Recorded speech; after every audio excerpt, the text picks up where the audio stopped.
Now, in this video, I'm going to explain the second part of photosynthesis, which is the Calvin cycle. And in this phase, we are actually looking at CO2, which is coming into the reaction or coming into this phase. This is an actual electron micrograph of the surface of a leaf. We know the leaf is what holds cells that have chlorophyll in it, chloroplast in it, that can capture energy from the sun.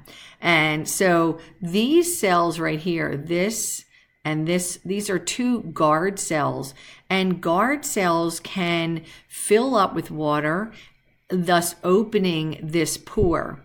The combination of the two is called a stoma, but that pore opens. And if we look down here at that pore as a cutout, you can see that that is where CO2 can enter, get into the cells and into the chloroplast, which are these little green structures here.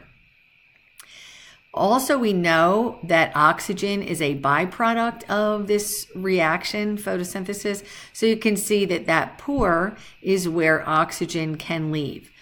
Another thing that we are concerned with is water leaving. We don't want to lose too much water through these pores being left open. And so guard cells can also deflate and close the pore, so we don't have any CO2 coming in, but we also don't lose any water. So let's take a look at what the reaction looks like. Again, not as much detail as you might otherwise do in some later courses, but what I want to do is specifically talk about this carbon fixation, and we're going to show where ATP and NADPH come into play.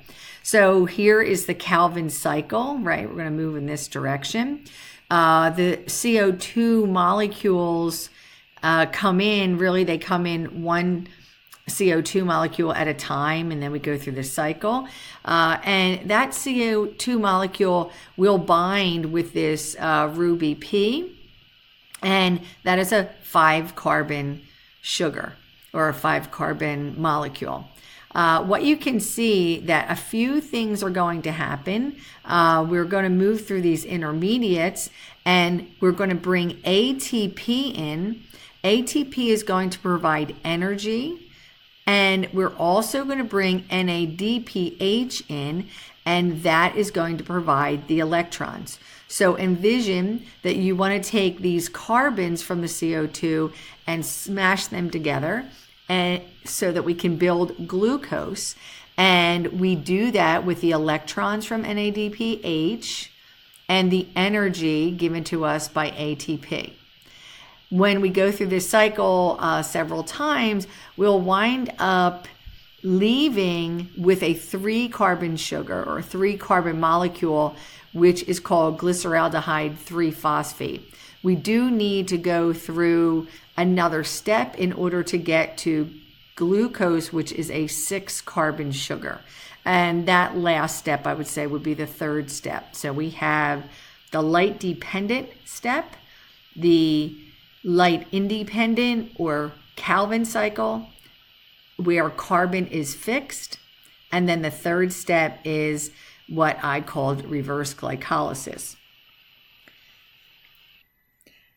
Now, there is an enzyme which is used, and that is to create this phosphoglycerate or glycerol 3-phosphate, and that is called Rubisco. And so if you take a look at this enzyme here, it's a massive protein. The real name of Rubisco is CO2 fixing enzyme that is named ribulose 1,5-bisphosphate carboxylase oxygenase. So you can imagine why we call it Rubisco. This is the most abundant enzyme on the planet because it's found in any organism that photosynthesizes. And of course, you can imagine all of the plants alone that have this enzyme. And that is a review of more details on the second step in photosynthesis.